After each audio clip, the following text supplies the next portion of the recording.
আল্লাহ শেষ রাতে আম করে ডাকে, দেওয়ার জন্য ডাকে, কিন্তু চাওয়ার সময় আমাদের নেই।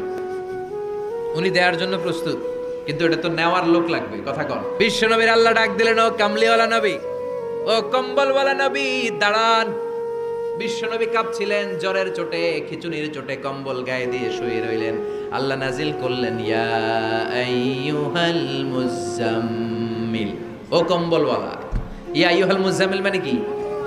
ও কম্বলওয়ালা, ও কম্বলওয়ালা, ও চাদরওয়ালা, কুম, স্ট্যান্ড আপ, স্ট্যান্ড আপ। যে দায়িত্ব দিছি এখন শোয়া যাবে না, দাঁড়ান। ওই যে বিশ্বনবী দাঁড়ালেন, আর বসার সুযোগটা পায় নাই। মরার আগ পর্যন্ত আর বসার সুযোগ পায় নাই, শ্বাস নেওয়ার সুযোগ পায় নাই, পিছনের দিকে তাকানোর সুযোগ পায় নাই। চিল্লায় বলেন ঠিক কিনা? অনেক শয়তানি হাতছানি এসেছে, দফায় দফায় নবীর সাথে বৈঠক হয়েছে। বিশ্ব নবীকে মক্কার কাফিরেরা 3 দফা দিল।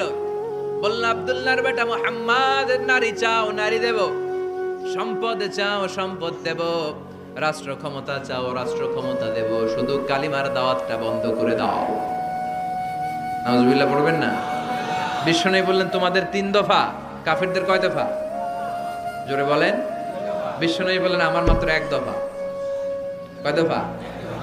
বিশ্বনবী বললেন, সম্পদ না, নারী না, মক্কার ক্ষমতা নয়, লা ওয়াদাউ শামসা ফি ইয়ামিনি, আকাশের দ্বিপ্রহরের জল জলে সূর্যটা যদি ডান হাতে দাও, ওয়াল কামারা ফি ইয়াসারি, চাঁদটাকে যদি বাঁ হাতে দাও, যেই কালিমার দাওয়াত দিতে ময়দানে আমি নেমেছি, গোটা বিশ্বের কেউ এই দাওয়াত থেকে আমাকে পিছু সরাতে পারবে না, কেউ পিছনে নিতে পারবে না।